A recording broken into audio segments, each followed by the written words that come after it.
Hi there guys and welcome to Dinos Vault. Once again today I'm reviewing the all new TVS Victor 2016. Now we see TVS suddenly is in the thick of all the action with the launch of the new RTR 200, which has been hugely anticipated upon by the Apache tribe all over. I too am eagerly waiting to get my hands on the bike, and I'll be bringing you the review as soon as the bike lands up here in Hyderabad. Now TVS's ploy of targeting the mass motorcycle market continues with the resurrection and reincarnation of one of its best-selling motorcycles from the yesteryears.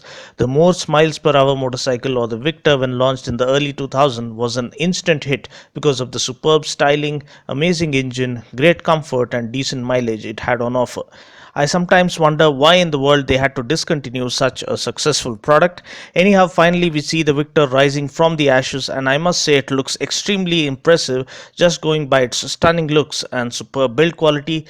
TVS have packed the bike with features right up to the brim to make it stand out as a superb value for money proposition. Now, taking a look at its design, the bike looks very attractive and striking in flesh. It was one of the best looking bikes in its segment back then, and TVS have managed to achieve the same thing now. It looks stunning in this blue paint scheme. I don't think any other bike in its segment can outmatch the Victor in terms of its looks. The striking headlamp along with the blackened visor looks amazing. The pilot lamps look cool and very well laid out. The only other bike to offer pilot lamps in the 110cc segment is the Passion X Pro, I guess. Side on, we see that the fuel tank is well chiseled, the paint job is top class, and the beautiful decal work really enhances the overall visual appeal of the bike. The side and rear panels are neatly laid out to go with the typical executive commuter styling. The stubby exhaust lends the bike a sporty look, and the exhaust note too is quite punchy. At the back, the LED tail lamps look gorgeous, and so do the clear lens turn indicators. The seat has to be one of the most spacious ones in the segment. It is nice and long, and the cushioning is just about perfect.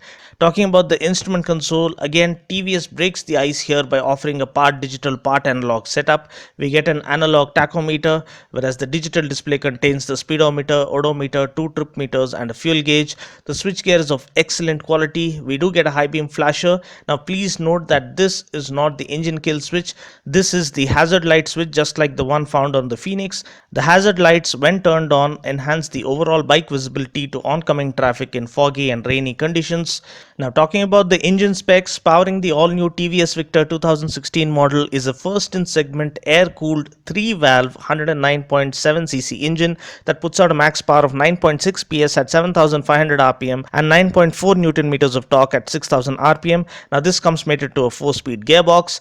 These power and torque figures make the new Victor now the most powerful bike in its segment, and it clearly shows when you ride the bike. The engine is nice and smooth, and I could easily relate to the character of the original Victor while riding this new bike. The impressive low end torque, the responsive engine, the lighter clutch, the smoother gear shifts, and the mighty comfortable seat can be easily related to the first generation Victor. Even with the pillion on board, the bike pulls cleanly and effortlessly. Also, the bike feels smoother as you rev it harder, which I guess could be attributed to the sporty exhaust. The shorter wheelbase of the bike renders it easily flickable on city streets. Now, coming to the USP of this bike, which in my opinion has to be the suspension setup.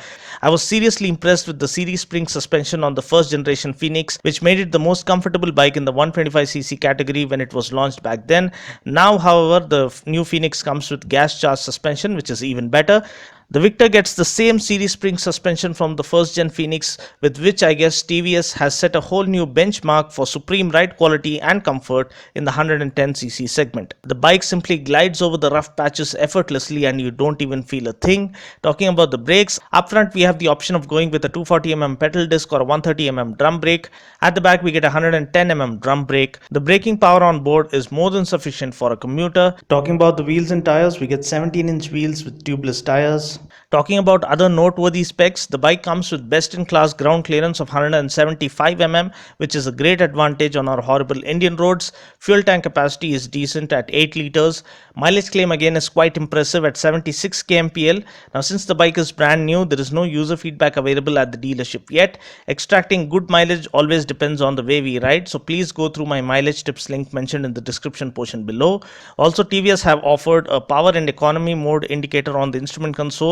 When the green light is on, it means you are riding the bike at the right speed and in the right gear. If the red light comes on, it means you are over revving the engine, which would in turn down the overall mileage of the bike. Now, price ex showroom Hyderabad for the all new TVS Victor is rupees 51,900 for the drum brake variant and rupees 53,900 for the disc brake variant. So that's pretty much it for now. I just hope you found this video useful.